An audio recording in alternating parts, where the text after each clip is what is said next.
Don't you know that playing with women is an art, and cheating is what makes a man? Don't you think I'm such a gorgeous husband?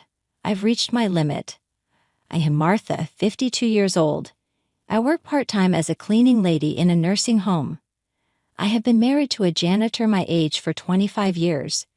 We have 2 children, Harry and Joan. They are both college students. One day before work, my husband started holding a bottle I had never seen before, and I was like, huh, perfume? I raised my eyebrows because my husband had never used perfume since we were married. Then he gave me a condescending look and said something about why I shouldn't use perfume. No, it's not bad, but I'm not saying it's bad. Why all of a sudden? I simply asked him about it. A man of any age needs to improve himself, and suddenly a woman is no longer a lady when she has a child. They just become mothers. A man is still a man because he doesn't have to give birth. He dodged my question, saying that there might be a difference in perspective here, and pressed on. Bia, you need to take those glasses off right now. You're shifting them to look at things. I'm changing to vision-colored lenses at work because I want to take care of myself at my age, I explained. My husband pulled out a pair of purple-colored glasses from his pocket to show me. It was a very shiny pair of glasses with silver frames on the top. He didn't seem to like the way I was judging him by the look on his face. As he put the perfume away in his bag, he sprayed it in my face. I gagged on the harsh mist. I coughed and cried. It's a sanitizer for an old hug. He laughed and laughed and laughed. Then he slammed the door and went to work. Perfume, colored glasses. I was horrified by this surprising array of things.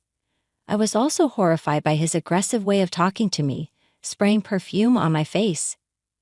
That was the beginning of my husband's aggressiveness towards me.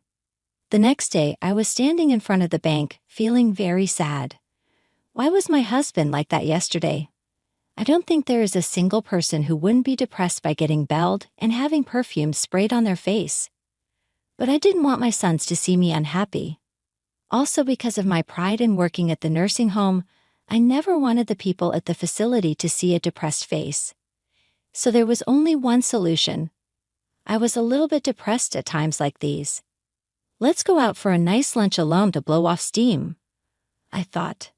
I have a bank account with my earnings from my days when I used to be single.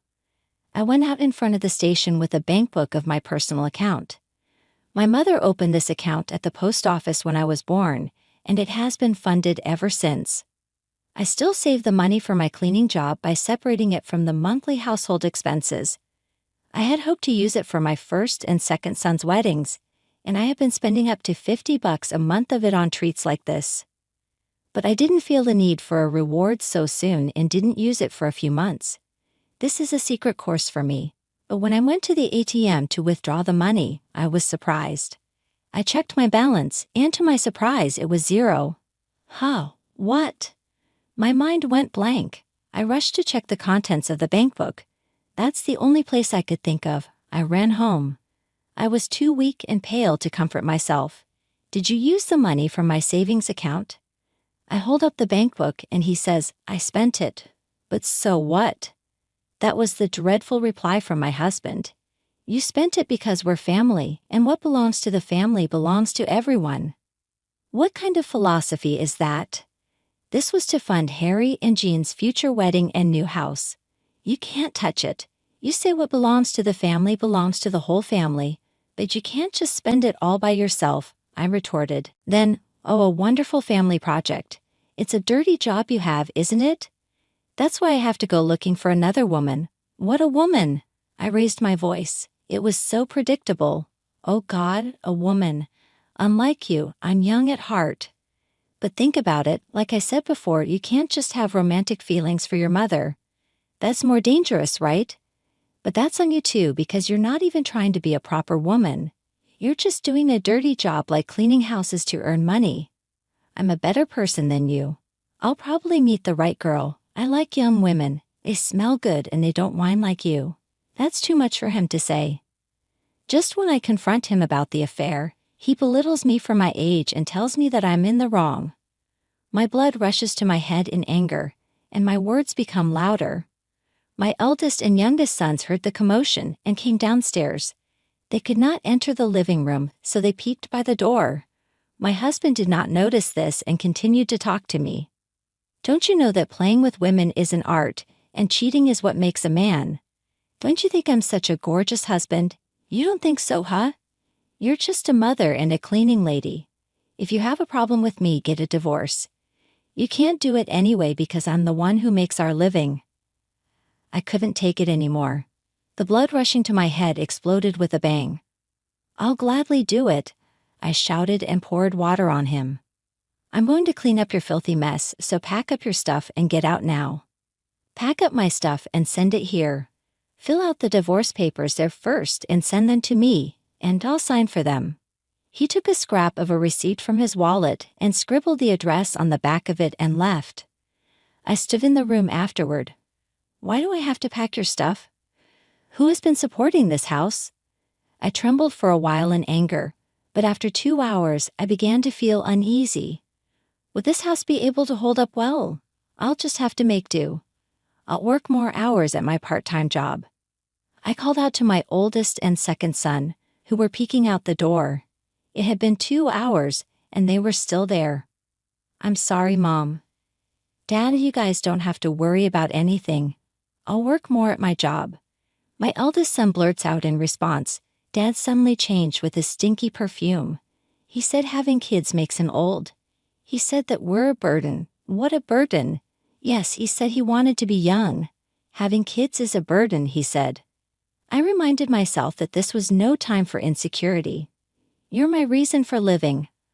I won't let you be inconvenienced until you're old enough to live on your own. My work ethic was ignited. Mrs. Martha, have you been cleaning here more often lately?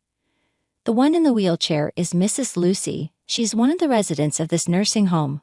Well, I'm in need of some money, I laugh in reply as I move the mop around. But your hands are getting so red, Mrs. Lucy says. Mrs. Lucy reaches out from her wheelchair and grabs my hand. I was unexpectedly overcome by emotions at such a moment. Suddenly, tears fell from my eyes. It was so bad that even I didn't realize at first that I had sunk to the floor.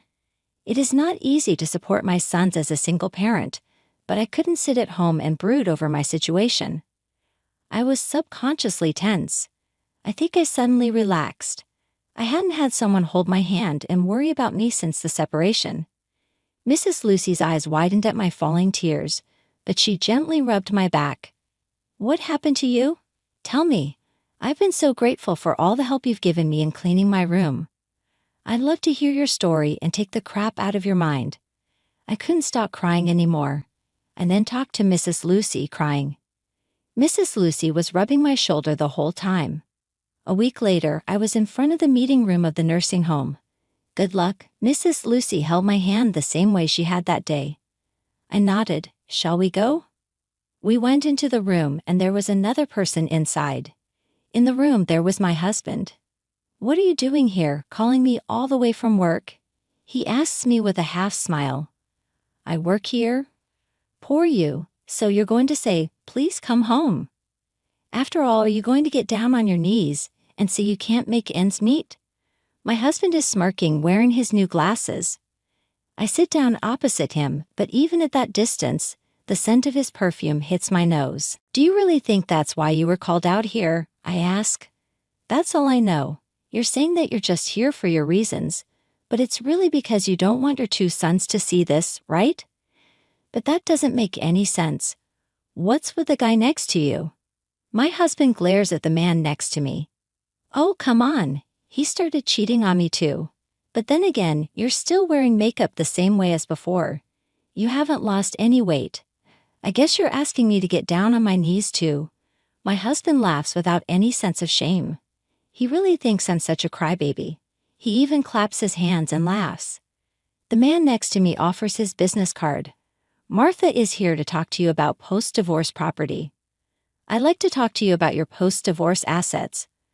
I'm Roy Edwards, her attorney. In an instant, my husband's laughter stopped. He probably thought I was having an affair with a lawyer. I guess he wasn't expecting that. He gulped. Mr. Edwards is the son of Mrs. Lucy, the wheelchair-bound woman who had approached me before, that time when Mrs. Lucy rubbed my shoulder. How can there be such a terrible story? Mrs. Lucy cried as she spoke to me. She was angry with him as if I were her own. You work so hard cleaning the room and say cheerfully, "I'm done," and smile at me. You know how much you inspire us, and you come up a lot in our conversations at meals. Everyone's always saying how nice you are. We've been talking about how you've been a little down lately, and Mrs. Lucy introduced me to her son. That's how it happened. She's the one who asked for the divorce. She's not paying alimony. I wouldn't have divorced her if I wanted to pay. My husband's attitude changed as soon as he heard the word lawyer. He suddenly spoke respectfully and toned down his voice. Where was his on getting a divorce now? I won't give you a divorce if you're going to make me pay. He's really saying that. But Mrs. Lucy smiled. Whoever requested the divorce doesn't have anything to do with the payment of alimony. And if you don't agree to the divorce, we will go to court.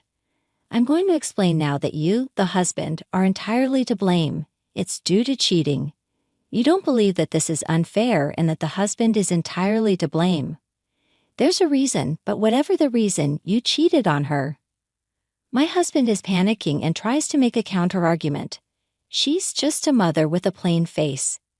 I heard on TV that you can get divorced if there are serious reasons to not keep the marriage. That's why. What you say about a woman's worth is so questionable. Mrs. Lucy is blunt. But the main problem is, Mrs. Lucy pulls out a piece of paper. It was a debit statement for my bank account. As she's holding it up, she says, "It says here that all of these were drawn from Martha's account." But then Mrs. Lucy pulls out another piece of paper. "This debit card is in your name." Her husband nods in a shaky way. He must have admitted that he used it. Mrs. Lucy's voice was slow in contrast to my husband's rapid speech, like a gentle, gradual overpowering. I see. Mrs. Lucy looked at me and confirmed it. Do you have any memory of making charges like this? I shake my head. I breathe then and answer clearly, no. Mrs. Lucy turned her face back to my husband. It looks like this was made with a family card linked to this account. You made a card without your wife's knowledge and falsified the application form. Therefore, you are guilty of forgery. What's that? It's a crime. In other words, it is a criminal matter. A crime. That word carried so much weight, the words that people don't use in their normal lives. My husband was confronted with the reality of having committed such a crime. So here are the card statements for branded bags, cosmetics, accessories. I don't have it all. I gave them away. It doesn't matter, Mrs. Lucy brushed it off. I have to say something. I mean, how could you use your wife's money to buy a present for a woman you're having an affair with? I just had to butt in. Spending your wife's money while saying that cheating is what makes a man is beyond shallow. But I also thought that those crooked values should be beaten down, and I should cut him off at that point. I have the statement as evidence, so you'll have to pay this in addition to the alimony. Oh, my husband fell off his chair. That is why I called you to be present. Mrs. Lucy gets up and opens the door. Mrs. Lucy told us the story. You know, my sons came in. Oh, Hugh, my husband, still lying on the ground, looks up at them. They both look down at him. So we're just a burden to you, huh? But we feel like you're the one who's being a burden because you spent our money and put us at a disadvantage. Then my oldest son sprays him with perfume that my husband had left from the house. I'll disinfect you. Get out of our house, he cried the whole time I washed him. For a while, shall we go?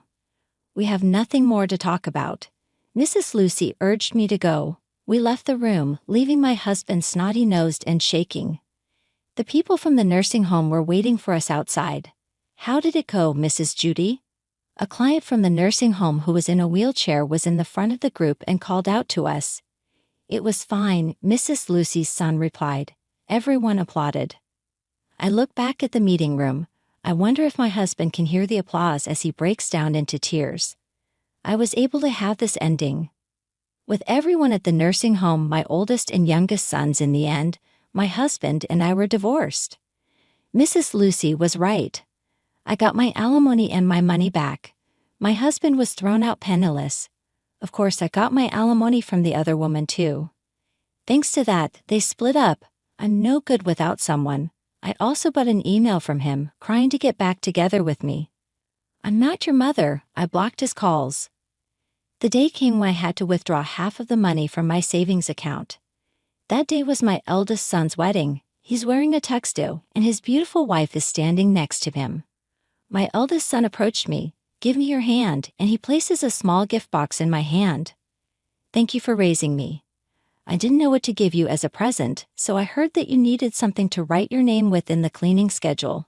So it's a pen. My second son peeks out from behind me. My brother said he wanted to thank you for everything. I wanted to do that too, so I also put in a little something. I almost cried. I'll save my tears until the ceremony. I look up. Thank you, Mom, for everything you've done. Your hands make me and Jean proud. I look at my dry hands and the bride holds them for me. I know a good hand cream. I'll buy some and come over. Thank you. I squeezed her hand back. Thank you. I live with a happiness that comes from being surrounded by so many people that I love over the years.